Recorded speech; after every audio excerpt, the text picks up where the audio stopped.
الصلاة والسلام عليك يا سيدي يا رسول الله. الصلاة والسلام عليك يا سيدي يا حبيب الله. الصلاة والسلام عليك يا سيدي يا نور الله. الصلاة والسلام عليك يا سيدي يا رحمة للعالمين وعلى آلك وأصحابك يا سيدي يا شفيع المذنبين.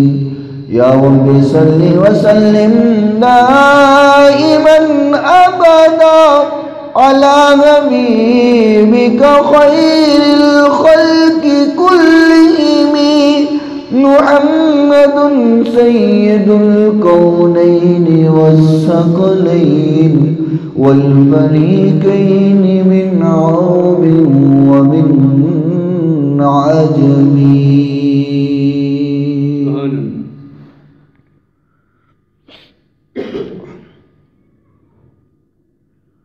قابل صد احترام سامعین کرام، اللہ رب العزت سے دعا ہے کہ خالق کائنات مالک کائنات ہماری آج کی حاضری اپنی بارگاہ میں مقبول و منظور فرمائے، اور آج کے اس مختصر وقت میں جس بات کو آپ حضرات کے گوش گزار کیا جائے، بیان کرنے کے بعد اللہ رب العزت سب سے پہلے مجھے اور سننے کے بعد تمام سامعین کو عمل کرنے کی توفیق عطا فرمائے۔ آج کے اس مختصر وقت میں جو بات آپ کے گوش گزار کرنا چاہ رہا ہوں، خالق کائنات مجھے حق اور سچ بیان کرنے کی توفیق عطا فرمائے۔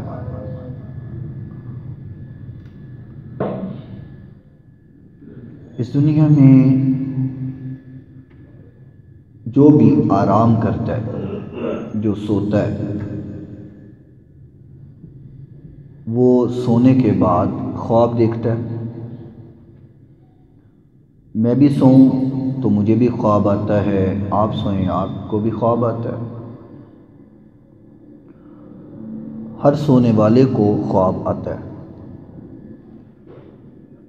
کبھی اچھا خواب کبھی برا خواب، یہ ہر سونے والے کے ساتھ اس کا تعلق ہے، اسے خواب وہ آتا ہی آتا ہے۔ انبیاء علیہم السلام جب آرام فرمائیں تو اللہ ان کو بھی خواب دکھاتا ہے، لیکن ہمارا خواب جھوٹا ہو سکتا ہے، ہمارا خواب ذہنی خیال ہو سکتا ہے، ہمارا خواب معدے کا غبار ہو سکتا ہے۔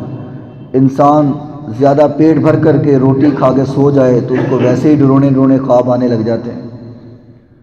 تو ہمارا خواب ہمارے ذہن کا خیال بھی ہو سکتا ہے۔ روزمرہ میں انسان جو کر رہا ہوتا ہے، بعض دفعہ خواب میں اس کو وہی نظر آنے لگ جاتا ہے، جو اس کے ساتھ واقعہ پیش آیا ہو خواب میں اسے وہی محسوس ہوتا ہے۔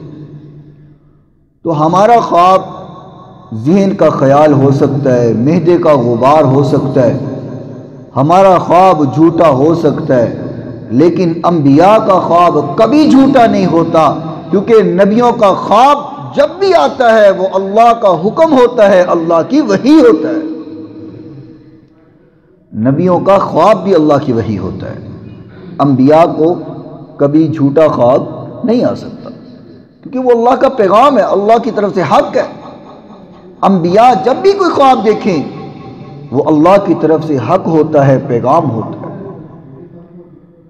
اور آقا کائنات علیہ الصلوۃ والسلام نے فرمایا کہ جب میں آرام کرتا ہوں تو میری صرف آنکھ سوتی ہے، میرا دل جاگ رہا ہوتا ہے۔ ہم سو جائیں تو پتہ ہی کوئی نہیں، مویا تے ستا ایک برابر۔ نیند کو موت کی چھوٹی بہن کہا گیا ہے کہ جو ہم سو جاتے ہیں نا، نیند آتی ہے تو یہ موت کی چھوٹی بہن ہے۔ تو ہم موت کی چھوٹی بہن کے ساتھ سوئے ہوتے ہیں اور ہمیں خبر کوئی نہیں ہوتی۔ کبھی کبھار چھوٹی کے ساتھ سوئے ہوں تو بڑی بھی آ جاتی ہے، پھر تو بالکل ہی پتہ نہیں چلتا کہ ہوا کیا۔ ہاں، یہ دونوں بہنیں ہی انسان کو بس دنیا سے کٹ آف کر دیتی ہیں، بڑی آ جائے یا چھوٹی آ جائے۔ نیند بھی آ جائے تو انسان سولی پہ بھی ہو تو کوئی خبر نہیں۔ آقا نے فرمایا میری آنکھ سوتی ہے، میرا دل جاگ رہا ہوتا ہے۔ انبیاء کا خواب اللہ کی وحی ہوتا ہے، اللہ کا پیغام ہوتا ہے۔ آج کے اس جمعہ کے مختصر وقت میں حضور علیہ الصلوۃ والسلام کا ایک خواب سناتا ہوں آپ کو۔ امام بخاری رحمۃ اللہ علیہ اور امام مسلم رحمۃ اللہ علیہ، بخاری اور مسلم میں اس حدیث کو نقل فرمایا ہے۔ کتاب التعبیر کے اندر یہ حدیث موجود ہے۔ آقا کائنات کا یہ خواب جو ہے وہ بخاری اور مسلم میں امام بخاری امام مسلم رحمہ اللہ تعالی نے نقل فرمایا ہے، جو آج میں آپ کے سامنے پیش کرنے والا ہوں۔ حضور علیہ الصلوۃ والسلام کی عادت مبارکہ تھی کہ آپ جب فجر کی نماز پڑھا کر کے جب صحابہ کی طرف متوجہ ہوتے تو آقا صحابہ سے سوال کرتے، میرے صحابہ آج کسی نے کوئی خواب دیکھا ہے؟ اگر کسی نے خواب دیکھا ہے تو وہ بیان کرے تاکہ میں اس کی تعبیر پیش کروں۔ جس صحابی نے کوئی خواب دیکھا ہوتا وہ فرماتا، حضور آج میں نے رات سوئے ہوئے یہ خواب دیکھا ہے۔ حضور علیہ الصلوۃ والسلام اس کی تعبیر فرماتے کہ بھئی تیرے خواب کا یہ معنی ہے، یہ مطلب ہو سکتا ہے۔ اگر کوئی صحابی اپنا خواب بیان نہ کرتا تو حضور علیہ الصلوۃ والسلام صحابہ سے مخاطب ہو کر کے فرماتے کہ میرے صحابہ آج رات میں نے یہ خواب دیکھا ہے اور اس کی تعبیر یہ ہے۔ اسی طریقے سے حضور علیہ الصلوۃ والسلام نے صحابہ سے ایک دن مخاطب ہو کر کے کہا کہ میرے صحابہ کسی نے کوئی خواب دیکھا ہے؟ تو صحابہ خاموش تھے، کسی نے اپنا خواب بیان نہ کیا۔ حضور علیہ الصلوۃ والسلام نے فرمایا، میرے صحابہ آج رات میں نے ایک خواب دیکھا ہے، وہ خواب انشاءاللہ آپ کے سامنے میں نے پیش کرنا ہے۔ دعا کیجئے گا اللہ ہمیں سن سنا کر کے عمل کرنے کی توفیق عطا فرمائے۔ حضور علیہ الصلوۃ والسلام نے فرمایا کہ میں آرام کر رہا تھا، سویا ہوا تھا، تو میرے پاس دو لوگ آئے، انہوں نے مجھے اٹھایا اور مجھے لے کر کے چلے۔ میں ان کے ساتھ جا رہا ہوں تو میں نے دیکھا کہ ایک انسان کو زمین پہ لٹایا ہوا ہے، اس کے سر کے نیچے ایک پتھر رکھا ہوا ہے، وہ سیدھا زمین پہ لیٹا ہوا ہے، اور ایک فرشتہ بہت بڑا پتھر لے کر کے اس کے سر کے پاس کھڑا ہے،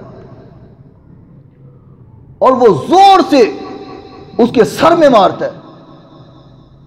جیسے ہی وہ پتھر اس انسان کے سر پہ لگتا ہے اس کا سر چکنا چور ہو جاتا ہے، پتھر دور جا گرتا ہے۔ وہ فرشتہ دوڑ کر کے جاتا ہے، اس پتھر کو دوبارہ اٹھا کے لاتا ہے۔ جب پتھر کو اٹھا کر کے واپس لاتا ہے تو اس کا سر پھر بالکل ٹھیک ہو جاتا ہے۔ پھر وہ پتھر مارتا ہے، پھر وہی پورا ماجرا، اس کو مسلسل یہ عذاب دیا جا رہا ہے، مسلسل۔ حضور علیہ الصلوۃ والسلام نے فرمایا کہ اس کو یہ عذاب کیوں دیا جا رہا ہے؟ فرمایا حضور ذرا آگے چلیں۔ آقا فرماتے میں آگے گیا تو میں نے دیکھا ایک انسان کو زمین پہ لٹایا ہوا ہے اور ایک فرشتہ بہت بڑی کینچی لے کر کے اس کی یہ ولاش کو کاٹتا ہے، ایسے یہاں سے لے کر گدی تک کاٹتا ہے، پھر دوسری ولاش کو یہاں سے لے کر کے گدی تک کاٹتا ہے۔ جب اس سائڈ کو کاٹتا ہے یہ ٹھیک ہو جاتی ہے، جب اس کو کاٹتا ہے یہ ٹھیک ہو جاتی ہے، مسلسل اس کو یہ عذاب دیا جا رہا ہے۔ آقا نے فرمایا اس کو عذاب کیوں دیا جا رہا ہے؟ فرمایا حضور ذرا آگے چلیں۔ آقا فرماتے میں آگے گیا، میں نے دیکھا کہ ایک خون کی ندی ہے اور اس خون کی ندی کے اندر ایک انسان غوطے کھا رہا ہے، غوطے کھاتا ہوا کنارے پر آتا ہے اپنے آپ کو بچانے کے لیے۔ کنارے پر ایک فرشتہ بہت بڑا پتھر لے کر کے کھڑا ہے، جیسے ہی وہ کنارے پر آتا ہے فرشتہ وہ پتھر اس کے سر میں مارتا ہے، جیسے ہی پتھر اس کے سر میں لگتا ہے وہ انسان پھر اسی طریقے سے ندی میں گرتا ہے اور پھر غوطے کھاتا ہوا کنارے تک آتا ہے۔ مسلسل اس کو یہی عذاب دیا جا رہا ہے۔ آقا نے فرمایا اس کو عذاب کیوں ہو رہا ہے؟ فرمایا حضور ذرا آگے چلیں۔ آقا فرماتے میں نے آگے دیکھا کہ ایک تندور بنا ہوا ہے، تندور کے اندر آگ جل رہی ہے اور اس کے اندر برہنہ مرد اور عورتیں ہیں۔ آگ کے شعلے جب تندور سے باہر آتے ہیں ان شعلوں کے ساتھ برہنہ مرد اور عورتیں بھی یوں باہر آتی ہیں، چیخو پکار ہوتی ہے، پھر تندور کے اندر گرتے ہیں، پھر باہر آتے ہیں، مسلسل عذاب یہی دیا جا رہا ہے۔ آقا نے فرمایا اس کو عذاب کیوں ہو رہا ہے؟ فرمایا حضور ذرا آگے چلے۔ آقا فرماتے میں آگے گیا، میں نے دیکھا ایک بزرگ بیٹھے ہوئے ہیں، بڑا خوبصورت چہرہ ہے، بڑا نورانی چہرہ ہے، اور اس بزرگ کے ارد گرد چھوٹے چھوٹے بچے کھیل رہے ہیں۔ فرمایا یہ بزرگ کون ہے، یہ بچے کون ہیں؟ فرمایا حضور ذرا آگے چلیں۔ آقا فرماتے میں آگے گیا، میں نے دیکھا بڑے خوبصورت محلات، اتنے خوبصورت محل کہ میں نے دنیا میں اتنے خوبصورت محل نہیں دیکھے۔ فرمایا یہ محل کن کے ہیں؟ فرمایا حضور ذرا آگے چلیں۔ آقا فرماتے میں آگے گیا، میں نے پہلے سے زیادہ خوبصورت محلات کو دیکھا، جو پہلے محل دیکھے تھے ان سے بھی اعلیٰ محلات کو دیکھا۔ فرمایا یہ محلات کن کے ہیں؟ فرمایا حضور ذرا آگے چلیں۔ آقا فرماتے میں آگے گیا، میں نے اتنا بڑا ایک محل دیکھا، یوں بادلوں کی طرح پھیلا ہوا، اتنا عالی شان اور عظیم وہ محل ہے، میری آنکھ نے اتنا خوبصورت محل کبھی نہیں دیکھا۔ میں نے پوچھا یہ محلات کن کے ہیں، یہ محل کن کا ہے؟ وہ جو دو لے کر کے جا رہے تھے نا، وہ کہنے لگے حضور اب ہم آپ کو سب کچھ بتاتے ہیں جو کچھ آپ نے دیکھا ہے۔ آپ لوگوں کی اگر توجہ ہے تو کوئی بتا سکتا ہے کہ حضور نے کتنے منظر دیکھے تھے؟ چلیں اپنا اپنا اندازہ لگائیں، اپنا اپنا۔ وہ محترم کہہ رہے ہیں 6، انہوں نے کہا ہے 7۔ چلے کوشش تو کی نا، باقی کسی نے کوشش کی؟ کوئی گنے کتنے منظر دیکھے آقا نے؟ تقریباً 8 منظر آقا کائنات علیہ السلام نے دیکھے۔ 8 منظر، ایک خواب ہے اور 8 منظر میرے محبوب نے دیکھے۔ حضور فرماتے ہیں تم دونوں کون ہو بھائی؟ مجھے جو سفر کروا رہے ہو، ساتھ لے کے جا رہے ہو؟ وہ فرمانے لگے حضور میں جبرائیل ہوں اور یہ میکائیل ہے، اور ہمیں اللہ کی طرف سے حکم ہوا ہم آپ کو یہ نظارے دکھائیں۔ سب سے پہلے کیا دیکھا تھا حضور نے؟ جی سر کا واقعہ، کہ اس کو لٹایا ہوا ہے زمین پر، سر کے نیچے پتھر ہے، اس کے سر کو کچلا جا رہا ہے۔ پوچھتا اس لیے ہوں کہ آپ کو بھی کوئی بات یاد رہے نا، میں تو طالب علم ہوں، سبق میں نے یاد کیا ہے، سبق یاد کر کے آیا ہوں، آپ کو سبق سنا رہا ہوں، آپ نے بھی سبق یاد کرنا ہے۔ انشاءاللہ میرے لیے بھی ذریعہ آخرت بن جائے گا، آپ کے لیے بھی ذریعہ نجات انشاءاللہ بن جائے گا۔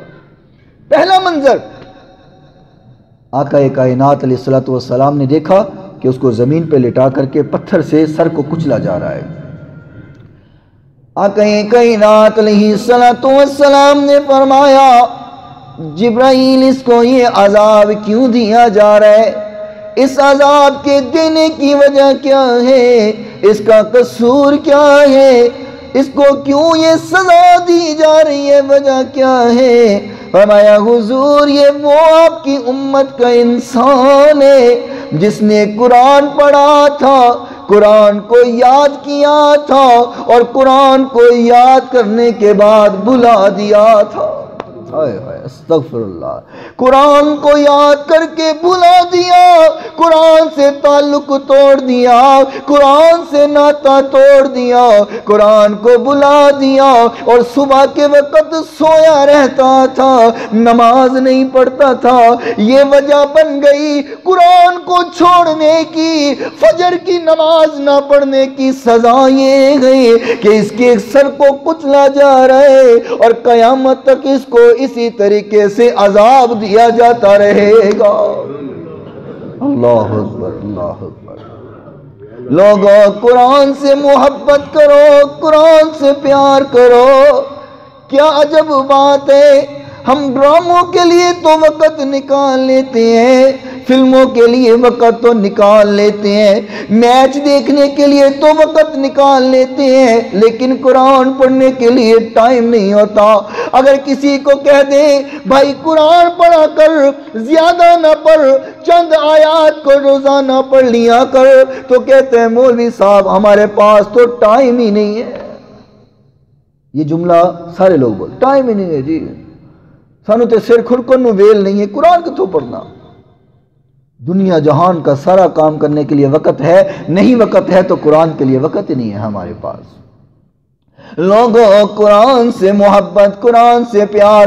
آج معاشرے میں ہر انسان دعا کرواتے ہیں، مولوی صاحب، علامہ صاحب، قاری صاحب دعا کیجئے ہماری معیشت بہتر ہو جائے، ہمارا نظام بہتر ہو جائے، کاروبار چلنے لگ جائے، میرے رزق میں اضافہ ہو جائے۔ دعا تو کرواتا ہے لیکن عملی طور پہ دنیا کے اندر عمل نہیں کرتا، عملی طور پہ اپنی زندگی کو نہیں بناتا۔ خالق کائنات نے قرآن مجید فرقان حمید میں فرمایا، اللہ کا قرآن ہے، رب کا فرمان ہے، خالق کائنات نے فرمایا جس نے قرآن کو چھوڑ دیا وَنَحْشُرُهُ يَوْمَ الْقِيَامَةِ عَامًا، دنیا میں عذاب تو ملے گا، آخرت والے دن وہ اندھا کر کے اٹھایا جائے گا۔ جب قیامت کے روز اٹھے گا تو اندھا ہوگا، نظر نہیں آئے گا۔ معیشتاً ضنکا، اور دنیا کا عذاب یہ ہے، اللہ نے فرمایا میں اس کی معیشت کو تنگ کر دیتا ہوں۔ جو قرآن کو چھوڑتے، دنیا کا عذاب یہ ہے کہ معیشتاً ضنکا، اس کی معیشت تنگ ہو جاتی ہے۔ مجھے ایمان سے بتاؤ، جس انسان کی معیشت اللہ تنگ کر دے، پوری دنیا مل کر کے بھی اس کی معیشت کو کھول نہیں سکتے۔ اب معاشرے کا حال دیکھو، کروڑوں کمانے والا بھی رو رہا ہے، لاکھوں کمانے والا بھی رو رہا ہے، حالات نہیں ٹھیک، حالات نہیں ٹھیک۔ اربوں روپے کا مالک ہے پھر بھی رو رہا ہے، حالات نہیں ٹھیک۔ وجہ کیا ہے؟ حالات پیسے سے ٹھیک نہیں ہوتے، حالات اللہ کی رحمت سے ٹھیک ہوتے ہیں۔ فرمایا جس نے قرآن کو چھوڑا، قرآن کو نہ پڑھا، قرآن سے تعلق نہ جوڑا، فرمایا فَإِنَّ لَهُ مَعِيشَةً ضَنْكًا، میں اس کی معیشت کو تنگ کر دیتا ہوں، اس کی معیشت تنگ ہو جاتی ہے۔ وَنَحْشُرُهُ يَوْمَ الْقِيَامَةِ عَامًا، جب قیامت کے روز اللہ کے پاس پہنچے گا، آنکھوں سے اندھا ہوگا، اس کو نظر نہیں آ رہا ہوگا، یہ کہے گا اللہ دنیا میں تو میں دیکھتا تھا، دنیا کے نظارے مجھے نظر آتے تھے، دنیا کی رونق میں دیکھتا تھا، دنیا کی باغ و بہار میں دیکھتا تھا، آج کیا ہوا؟ مجھے نظر کیوں نہیں آ رہا؟ میں اندھا کیوں ہو گیا ہوں؟ مجھے نظر کیوں نہیں آتا؟ خالق فرمائے گا تو نے دنیا پر قرآن سے تعلق توڑ دیا تھا، تو نے قرآن کو نہ دیکھا، آج میں نے تجھے دیکھنے کے قابل نہیں چھوڑا۔ تو قرآن کو نہیں دیکھتا تھا، وقت نہیں تھا تیرے پاس قرآن پڑھنے کے لیے، وقت نہیں تھا نا، ٹائم نہیں تھا۔ ہمارا دنیا میں تو نے بلایا ہے، آج میں نے تجھے بھلا دیا ہے۔ لوگوں قرآن سے محبت کرو، قرآن سے پیار کرو۔ ایک اور حدیث سناتا ہوں، امام کائنات علیہ السلام نے فرمایا جو انسان قرآن پڑھتا ہے، آقا نے مثال دے کے سمجھایا، بڑی قیمتی بات کرنے والوں توجہ کرنا۔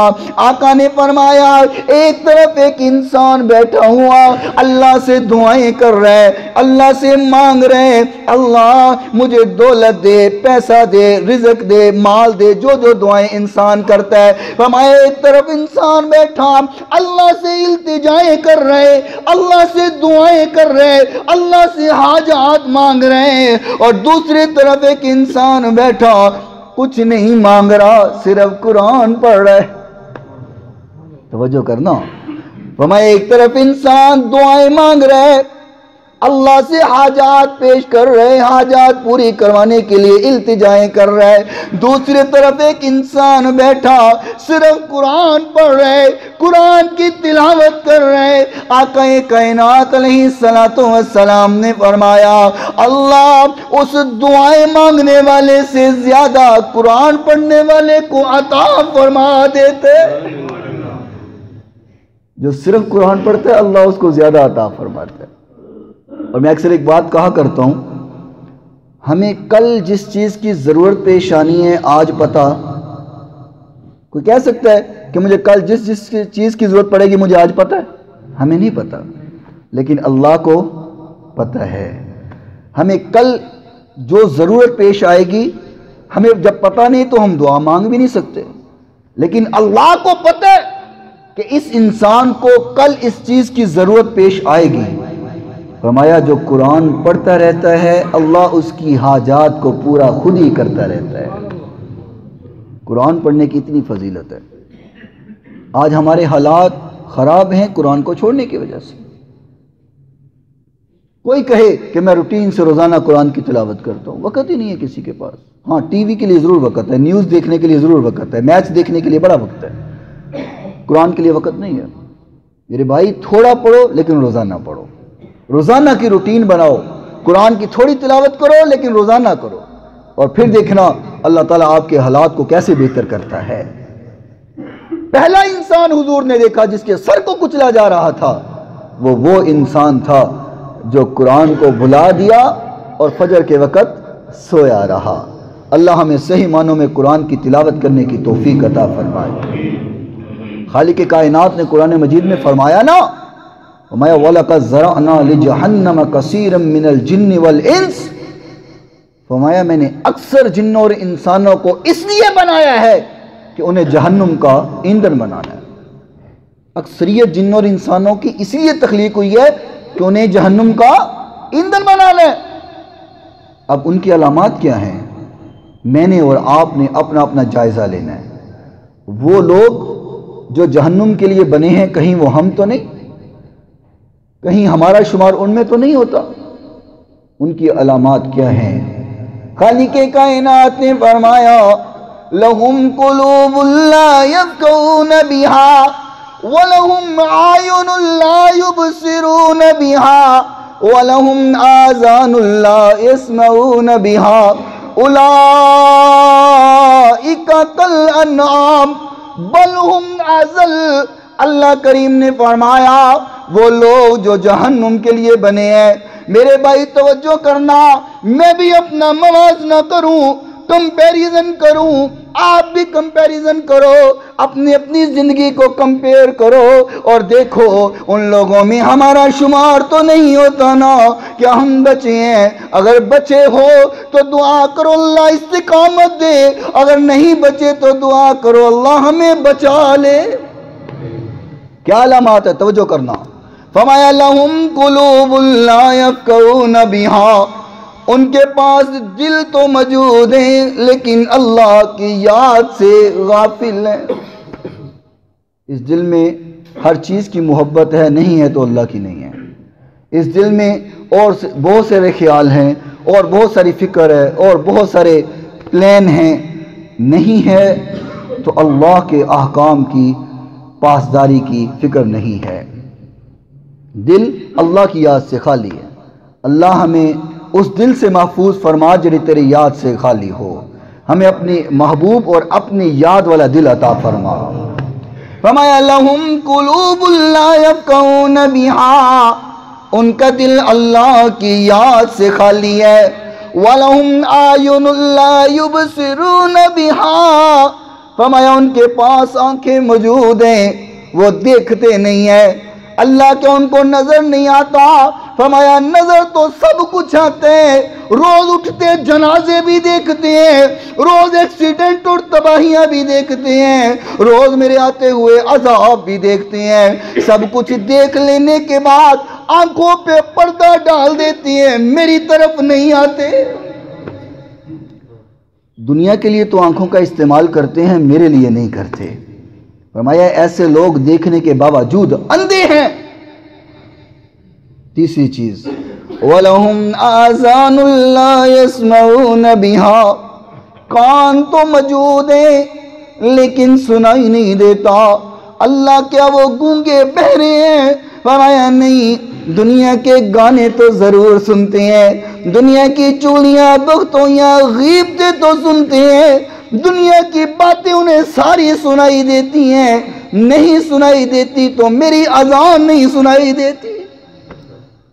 مطلب کہ کانوں کا استعمال اللہ کے لیے نہیں کرتے، دنیا کے لیے تو ضرور کرتے ہیں۔ قرآن نہیں سنتے ہیں، باقی سب کچھ سنتے ہیں، ٹائم نہیں ہے قرآن کے لیے۔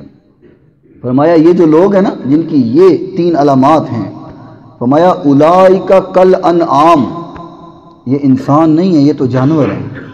قرآن کہہ رہے ہیں یہ جانور ہیں، اور یہاں پہ بس نہیں کی، فرمایا بل ہم اضل، صرف جانور نہیں جانوروں سے زیادہ برے ہیں۔ یسبح للہ ما فی السماوات وما فی الارض، آسمان و زمین کی ہر چیز اللہ کی تسبیح کرتی ہے، اگر کوئی غافل ہے تو وہ انسان ہی غافل ہے۔ فرمایا یہ جانوروں سے زیادہ برے ہیں۔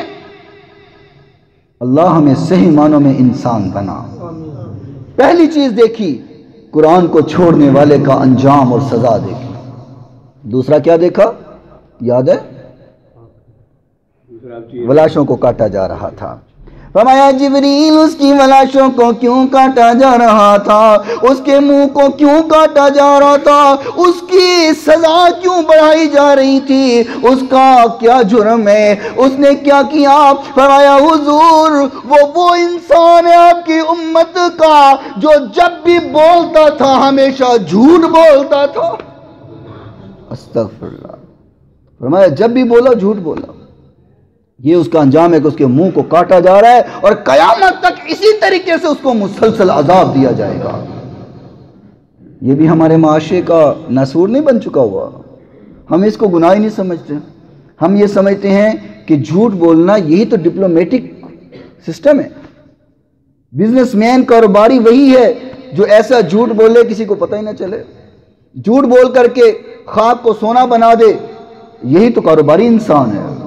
ہم جھوٹ کو اپنا بزنس سمجھتے ہیں، بہادری سمجھتے ہیں، ہم اس کو اپنا سٹینڈرڈ سمجھتے ہیں، لیکن میرا اللہ جھوٹ کو کچھ نہیں سمجھتا۔ جھوٹ بولنے والے کو میرا اللہ اپنا مجرم سمجھتا ہے۔ ہائے ہائے۔ حضور علیہ السلام تشریف فرما تھے، توجہ کرنا، حضور تشریف فرما تھے، ایک صحابی آئے، انہوں نے سوال کیا حضور کیا مومن بزدل ہو سکتا ہے؟ آپ یوں نہ ٹیک لگا کے بیٹھے تھے، اس نے کہا حضور کیا مومن بزدل ہو سکتا ہے؟ آپ نے فرمایا ہاں ہو مومن بزدل ہو سکتا ہے، کوئی بڑی بات نہیں ہے۔ اس نے دوسرا سوال کیا، کہا حضور کیا مومن کنجوس ہو سکتا ہے، بخیل کنجوس؟ آپ نے فرمایا ہاں مومن ہو کنجوس بھی ہو کوئی بڑی بات نہیں ہے، ہو سکتا ہے۔ تیسرا سوال اس نے کیا، فرمایا حضور کیا مومن جھوٹا ہو سکتا ہے؟ آپ یوں ٹیک لگا کے بیٹھے تھے، آپ یکدم سیدھے ہوئے، فرمایا ہو مومن اور جھوٹا یہ کبھی نہیں ہو سکتا۔ مومن کبھی جھوٹا نہیں ہو سکتا، مومن ہمیشہ سچا ہوتا ہے۔ لوگوں آؤ میں بھی اور آپ بھی اپنے آپ کا جائزہ لیں، کیا ہم مومن ہیں یا جھوٹے ہیں؟ کیونکہ یہ حضور کا فتویٰ ہے، کسی مولوی کا مفتی کا فتویٰ نہیں ہے، یہ امام کائنات کا فتویٰ ہے کہ مومن جھوٹا نہیں اور جھوٹا بولو مومن جھوٹا نہیں اور جھوٹا مومن نہیں۔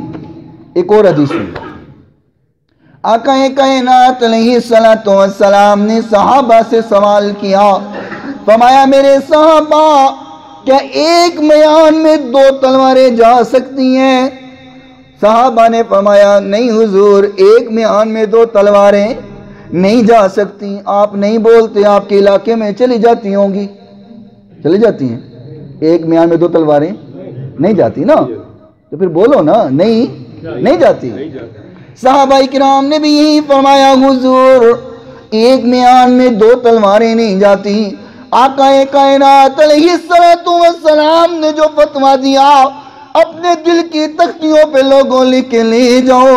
میرے محبوب نے فرمایا میرے صحابہ جس طریقے سے ایک میان میں 2 تلواریں نہیں جاتی، اسی طریقے سے ایک دل میں 2 چیزیں نہیں آتی۔ اگر ایمان ہے تو جھوٹ نہیں آ سکتا، اور اگر دل میں جھوٹ ہے تو ایمان نہیں آ سکتا۔ اللہ اکبر، کتنی بڑی بات میرے محبوب نے کہی ہے۔ آؤ اپنے اپنے دل کو چیک کریں کہ ہمارے دل میں جھوٹ ہے یا ایمان ہے۔ اپنا اپنا جائزہ لو، کسی کی طرف انگلی اٹھانے کی ضرورت نہیں ہے، فلاں ایسا فلاں ایسا فلاں ایسا، کوئی ضرورت نہیں کسی کو کہنے کی، فلاں جھوٹا ہے فلاں سچا ہے، کوئی ضرورت نہیں کسی کو کہنے کی۔ اپنے آپ کو دیکھو، اگر دل میں جھوٹ ہے تو سمجھ لو پھر ایمان نہیں ہے، کیونکہ میرے نبی نے کہہ دیا پتھر پہ لکیر ہے، کائنات کی ہر بات جھوٹی ہو سکتی ہے، میرے نبی کی بات بولو جھوٹی نہیں ہو سکتی۔ اگر ہم جھوٹ بولنے والے ہیں تو حضور کی اس بات کے مطابق سمجھ لو کہ ہم ایمان والے نہیں ہیں، اور اگر دل میں جھوٹ نہیں ہے تو پھر سمجھو ہم ایمان والے ہیں۔ اپنا اپنا جائزہ لو، اور اگر جھوٹ بولتے ہیں دل میں جھوٹ موجود ہے تو آج ہی توبہ کرو کہ اللہ جھوٹ کو ہمارے دل سے صاف کر کے ہمیں صحیح معنوں والا ایمان والا بنا دے۔ آقا نے فرمایا جھوٹ ہو تو ایمان نہیں، ایمان ہو تو جھوٹ نہیں۔ دوسرے کا انجام حضور نے دیکھا کہ اس کی لاشوں کو کاٹا جا رہا تھا، اس کی وجہ کیا تھی کہ وہ جب بھی بولتا تھا جھوٹ بولتا تھا۔ اللہ ہم سب کو جھوٹ سے محفوظ فرما لے۔ محبوب کائنات علیہ السلام نے تیسرا انسان دیکھا کہ وہ خون کی ندی میں غوطے کھا رہا تھا، غوطے کھاتا ہوا ندی کے کنارے پہ آتا ہے، فرشتہ اس کے سر میں پتھر مارتا ہے، وہ پھر ندی کے اندر چلا جاتا ہے۔ حضور علیہ السلام نے فرمایا جبریل اس کو یہ سزا کیوں دی جا رہی ہے، اس کا جرم کیا ہے؟ فرمایا حضور یہ آپ کی امت کا وہ انسان ہے جو کاروبار کرتا تھا لیکن سود کھاتا تھا۔ استغفر اللہ، یہ سود کھانے والے کا انجام ہے۔ آج کسی کو منع کرو نا کہ بھائی یہ سودی کاروبار نہ کرو، کوئی لوجک ہے اس کے پاس، کئی ہیلے بہانے ہیں۔ جو پاکستان کا نظام تو 40 سالہ سود پہ رہا ہے جی، یہ جو آپ گندم کھاتے ہیں یہ بھی سود میں شامل ہے، کئی لوجکس پیش کرتے ہیں۔ میرے بھائی جو کرتا ہے وہی بھرتا ہے، جو کر رہا ہے اس کو اس کا سزا مل جائے گی۔ تم تو اپنی فکر کرو، تم تو اپنے آپ کو بچاؤ، جو حرکت کر رہا ہے اس کا انجام بھگت لے گا۔ ہاں امام کائنات علیہ السلام نے فرمایا، امام مسند احمد میں یہ حدیث موجود ہے، آقا کائنات نے فرمایا سود کی 70 قسمیں ہیں، 70 اور 70 درجے ہیں سود کے گناہ کے۔ سب سے چھوٹا درجہ یہ ہے کہ کوئی انسان اپنی ماں کے ساتھ زنا کرے۔ استغفر اللہ، یہ سب سے چھوٹا گناہ ہے، سود کے 70 گناہوں میں سے 70 درجوں میں سے چھوٹا درجہ ہے کہ اپنی ماں کے ساتھ زنا کرے۔ بڑے کا عالم کیا ہوگا؟ خالق کائنات نے قرآن مجید میں فرمایا فَإِن لَّمْ تَفْعَلُوا فَأْذَنُوا بِحَرْبٍ مِّنَ اللَّهِ وَرَسُولِهِ۔ فرمایا اگر تم سود کھانے سے باز نہیں آتے، سود کھانے سے اپنے آپ کو نہیں بچاتے، تو پھر تیار ہو جاؤ اللہ اس کے رسول کے ساتھ جنگ کرنے کے لیے۔ استغفر اللہ، مجھے ایمان سے بتاؤ ہر بنسپورہ کے رہنے والوں، کوئی اللہ اس کے رسول سے جنگ کر سکتا ہے؟ ہم کر رہے ہیں۔ جو سودی کاروبار کرتا ہے قرآن کہہ رہا ہے فَإِن لَّمْ تَفْعَلُوا فَأْذَنُوا بِحَرْبٍ مِّنَ اللَّهِ وَرَسُولِهِ۔ ہمیں نہیں باز آتے سود کھانے سے، چلو اللہ اور اس کے رسول کے ساتھ جنگ کرو۔ تیار ہو جو جنگ کرنے کے لیے۔ ہماری حالت بڑی عجیب ہے، ہم سود بھی کھائے جاتے ہیں اور اللہ سے دعائیں بھی کر رہے ہوتے ہیں۔ کاروبار سودی ہوتا ہے اور دعا کر رہے ہوتے ہیں اللہ ہمارے کاروبار میں برکت دے۔ مولوی صاحب ذرا دعا کرنا میرے کاروبار واسطے، مولوی صاحب نے کی پتہ ہے کیڑا کاروبار ہے کہ اللہ ان کاروبار سے برکت دے، بعد میں برکت نہیں ہوتی، پتہ نہیں اے مولویاں دی دعاواں چ نا اثر نہیں رہا، ایسے کہتے ہیں نا مولویاں دی دعاواں چ اثر کوئی نہیں رہا، وہ گلاں مک گئیاں جدوں مولوی دعا کرتے سن تے سنیاں جاندیاں سن۔ بھئی مولوی کی دعا تو قبول ہونا، پہلے اپنی حرکتیں تو دیکھنا، اپنے اعمال کا جائزہ نہ لینا، مولویوں کے سر پہ چڑھ جانا۔ اور عجیب بات ہے جس کو کوئی بات نہ ملے مولویوں نے سر پہ چڑھ جانا، کوئی پوچھتا نہ ہو، مولویوں نے سارا پاکستان بگاڑے ہے، پاکستان کا بیڑا گھر کے مولویوں نے کیتا ہے۔ اے مولوی ایک مجھے کہنے لگا اے مولوی مک جانا تے پاکستان کا نظام ٹھیک ہو جائے۔ میں کہ ہاں گل تو ٹھیک کیتی ہے، پاکستان جو مولوی ختم کر دیو پھر تھوڑے جنازے بھی خسریاں پڑھانے، نکاح بھی خسرے ہی پڑھان گے، اللہ خیر کرے۔ اب مولوی ختم کر دیو، مولویوں نے سارا پاکستان کا نظام خراب کیتا ہے۔ کسی کو کوئی سمجھنے والی بات بتاؤ، انہاں مولویوں نے دین بڑا مشکل کر دیتا ہے، دین تو بڑا آسان ہے، مولویوں نے مشکل کر دیا ہے۔ میں نے کہا بھائی دین بالکل آسان ہے، اس میں کوئی شک نہیں، لیکن دین کے کوئی قانون نہیں ہے، کوئی حقوق نہیں ہے، اللہ نے بغیر قانون کے دین بنا دیا ہے۔ ہم جب مسلمان ہوئے تو کوئی ہم پہ قانون لاگو نہیں ہوتا، تیری فیکٹری کا، تیرے کارخانے کا، تیرے پلازے کا، تیرے بزنس کا تو قانون ہے، اللہ کے دین کا کوئی قانون نہیں ہے۔ جیسے ہمارا دل کرے دین ویسا ہونا چاہیے، جیسا ہمارا دل مانے اسلام ویسا ہونا چاہیے، جیسا ہمارا جی کرتا ہے مسئلہ ویسے ہونا چاہیے۔ اور اگر مولوی نے اپنے مزاج کے مخالف مسئلہ بتا دیا نا جی، مولویوں نے دین مشکل کر دیتا، اللہ نہ مولوی نو ہدایت دے، میں کہ اللہ تانوں سارے نو ہدایت دے، سانو بھی دے تے تانوں بھی دے، مولوی نو بہت ہی لوڑ ہے، سانو بھی لوڑ ہے تو تانوں بھی لوڑ ہے سارے نو۔ بہرحال سود سے بچو میرے بھائی، اللہ کہتے میرے اور میرے نبی کے ساتھ جنگ کے لیے تیار ہو جاؤ اگر سود کھانے سے باز نہیں آتے۔ اگر کوئی جنگ کر سکتا ہے اللہ اس کے رسول کے ساتھ تو کھاتا رہے، کوئی بڑی بات نہیں ہے۔ دعاؤں کی قبولیت نہ ہونے کی وجہ ہی یہی ہے کہ ہمارے کاروبار ایسے ہو گئے، ہمارا کھانا پینا جب حرام کھانا ہے، وہ ایک آدمی کعبۃ اللہ کا غلاف پکڑ کر کے دعائیں مانگ رہا تھا، خالق کائنات نے فرمایا اس کا کھانا حرام کا، اس کا پینا حرام کا، اس کا لباس حرام کا، اس کا اوڑھنا بچھونا حرام کا، اس کا حج قبول نہیں ہے۔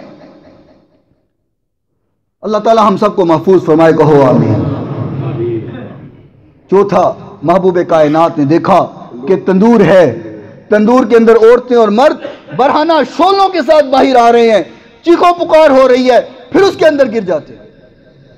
آقا کائنات نے فرمایا جبریل اس کو یہ عذاب کیوں دیا جا رہا ہے؟ فرمایا حضور یہ آپ کی امت کے وہ مرد اور عورتیں ہیں جو زنا کیا کرتے تھے، یہ زانی مرد اور زانی عورتیں ہیں جن کو یہ عذاب دیا جا رہے ہیں۔ لوگوں اپنے آپ کو زنا سے محفوظ فرماؤ، اپنی نظر کو زنا سے محفوظ فرماؤ، برائی نہ دیکھو وگرنہ آنکھ کا زنا ہو جائے گا، کانوں سے برائی نہ سنو وگرنہ کانوں کا زنا ہو جائے گا، چل کر کے برائی کی طرف نہ جاؤ قدموں کا زنا ہو جائے گا، ظلم و زیادتی نہ کرو ہاتھوں کا زنا ہو جائے گا، پورے جسم کو زنا سے محفوظ فرماؤ۔ فرمایا جو زنا کرتے تھے ان کا یہ عذاب ہے کہ آج تندور کے شعلوں کے ساتھ چیخو پکار ہو رہی ہے، ان کو مسلسل عذاب دیا جا رہا ہے۔ اللہ ہمیں زنا سے محفوظ فرمائے۔ پانچواں دیکھا کہ بزرگ بیٹھے ہوئے ہیں، چھوٹے چھوٹے بچے ارد گرد بیٹھے ہوئے ہیں، کھیل رہے ہیں۔ فرمایا جبریل وہ بزرگ کون تھے، یہ بچے کون ہیں؟ فرمایا حضور وہ بزرگ حضرت ابراہیم علیہ السلام ہیں، اور یہ چھوٹے چھوٹے بچے وہ ہیں جو نابالغ دنیا میں فوت ہو جاتے ہیں۔ سبحان اللہ، جو نابالغ بچے فوت ہوتے ہیں وہ ابراہیم علیہ السلام کے پاس چلے جاتے ہیں۔ سبحان اللہ۔ ایک حدیث یاد ہے، سناتا ہوں۔ آقا کائنات علیہ السلام کے پاس نا ایک صحابی آئے، اپنا بیٹا اٹھایا ہوا ہے، حضور کے سامنے بیٹھ گئے تو بیٹے سے نا بڑی محبت کر رہے ہیں، پیار کر رہے ہیں، کبھی گال کو چوم رہے ہیں، کبھی ماتھے کو چوم رہے ہیں، کبھی گردن کو چوم رہے ہیں۔ بچوں کی محبت ہی عجیب ہوتی ہے نا۔ اللہ نے جن کو اولاد دی ہے وہ جانتے ہیں کہ اولاد کی محبت کیا ہے۔ بڑا چوم رہا ہے، بڑی محبت کر رہا ہے، بیٹھا حضور کے سامنے اور بچے سے پیار کیے جا رہا ہے۔ حضور نے فرمایا میرے صحابی لگتا ہے تجھے اپنے بچے سے بڑا پیار ہے، فرمایا حضور مجھے اپنے بیٹے سے بڑی محبت ہے، بڑا پیار ہے۔ فرمایا کتنا پیار ہے؟ توجہ کرنا، کتنا پیار ہے؟ کہنے لگا حضور جتنا اللہ کو آپ سے پیار ہے اتنا مجھے اس بچے سے پیار ہے۔ اتنی بڑی بات کہہ دی، اتنی چھوٹی بات نہیں کوئی، بہت بڑی بات کہہ دی۔ حضور علیہ السلام مسکرائے، آپ نے مسکرا کے فرمایا چلو اللہ اور برکت عطا فرمائے۔ کچھ دن گزر گئے، وہ صحابی روتا ہوا آ رہے، بڑا پریشان روئے جا رہے، رو رو کر کے برا حال کیا ہوا۔ میرے محبوب نے فرمایا میرے صحابی کیا ہوا، کیوں رو رہے، تیرے رونے کی وجہ کیا ہے؟ فرمایا حضور وہ میرا بیٹا تھا نا جو آپ نے دیکھا تھا، اب میرا بیٹا تھا نا۔ حضور نے فرمایا ہاں کیا ہوا؟ فرمایا حضور وہ اللہ کو پیارا ہو گیا۔ روئے جا رہے، آنسو بہائے جا رہے۔ میرے نبی نے فرمایا میرے صحابی پریشان نہ ہو، رونا، کیا تو نہیں چاہتا کہ تیرا بیٹا کل قیامت کے روز تیرے لیے نجات کا ذریعہ بن جائے؟ یہ جو چھوٹے بچے نابالغ فوت ہو جاتے ہیں نا، یہ اپنے والدین کے لیے نجات کا ذریعہ بن جاتے ہیں، یہ اللہ سے سفارش کرتے ہیں اللہ میرے والدین کو معاف فرما۔ صبر کرنے کی تلقین ہے، سبحان اللہ۔ چھٹا کیا دیکھا تھا حضور نے؟ محل دیکھے، بڑے بڑے خوبصورت محل۔ فرمایا جبریل یہ محلات کن کے ہیں؟ فرمایا حضور یہ آپ کے مومنین بندوں کے ہیں، یہ آپ کے امت کے نیک لوگوں کے محل ہیں۔ اللہ وہ محلات ہم سب کو عطا فرما۔ یا رب تو دعا آپ کی ہے، کہو نظر آمین، اپنے بری تو بولیا کرو نہ، کہو آمین۔ اللہ وہ محلات جو محبوب نے دیکھے ہم سب کو عطا فرما۔ ساتواں حضور نے دیکھا، پہلے محلہ سے زیادہ خوبصورت محل دیکھے تھے۔ محبوب نے فرمایا یہ محل کن کے ہیں؟ جبریل امین نے فرمایا حضور یہ آپ کی امت کے شہداء کے محل ہیں۔ شہیدوں کا مقام عام مومنین سے اوپر ہے نا تھوڑا سا، فرمایا یہ ان کے محل ہیں۔ اور وہ جو سب سے بڑا محل تھا، بڑا خوبصورت محل تھا جو چاروں طرف پھیلا نظر آ رہا تھا، حضور نے فرمایا یہ محل کس کا ہے؟ وہ محل پتہ کس کا ہے؟ کون سا ہے بتاؤں؟ اذان سننے کے بعد آپ دعا پڑھتے ہو، پڑھو ذرا، اللہم رب ہذہ الدعوۃ التامہ آگے، والصلاۃ القائمہ آگے، آت محمدا الوسیلۃ والفضیلہ۔ ہم دعا کرتے ہیں اللہ اپنے محبوب کو جس کا تو نے وعدہ کیا ہے نا وہ مقام وسیلہ عطا۔ ان کو چونکہ علم نہیں ہے میں پھر بتاتا ہوں۔ حضور نے ایک خواب دیکھا، اس میں 8 منظر دیکھے۔ پہلا منظر دیکھا کہ قرآن جو پڑھ کے بھلا دیتا ہے، نماز نہیں پڑھتا، اس کا انجام کہ اس کے سر کو پتھر سے کچلا جا رہا ہے۔ دوسرا دیکھا کہ جو جھوٹ بولتا ہے دنیا میں، ہر بات جھوٹ سے کرتا ہے، فرشتہ اس کی لاشوں کو کاٹ رہا تھا، یہ منظر دیکھا۔ تیسرا حضور نے دیکھا کہ خون کی ندی میں ایک انسان غوطے کھا رہا ہے، وہ اس لیے تھا کہ وہ سود خور تھا، سودی کا انجام تھا۔ چوتھا دیکھا کہ تندور کے اندر شولوں کے ساتھ باہر برہنہ مرد اور عورتیں آ رہے تھے، وہ زانی مرد اور عورتیں تھیں، ان کا انجام تھا۔ اور پانچواں دیکھا ابراہیم علیہ السلام کو اور وہ نابالغ فوت ہونے والے چھوٹے چھوٹے بچوں کو۔ چھٹا دیکھا مومنین یعنی کہ ہمارے محلات کو۔ ساتواں شہداء کے محلات کو دیکھا، اور آٹھواں میرے محبوب نے مقام وسیلہ دیکھا۔ اللہ رب العزت ہمیں سمجھنے کی توفیق عطا فرمائے، ہمیں ان باتوں پر عمل کرنے کی توفیق عطا فرمائے، ہمیں قرآن پڑھنے کی توفیق عطا فرمائے، ہمیں جھوٹ سے محفوظ فرمائے، ہمیں سود خوری سے محفوظ فرمائے، ہمیں زنا سے محفوظ فرمائے۔ اللہ ہمیں اپنی رحمت کے ساتھ جنت الفردوس بھی عطا فرمائے، جنت میں حضور کا پڑوس بھی عطا فرمائے۔ وآخر دعوانا ان الحمدللہ رب العالمین۔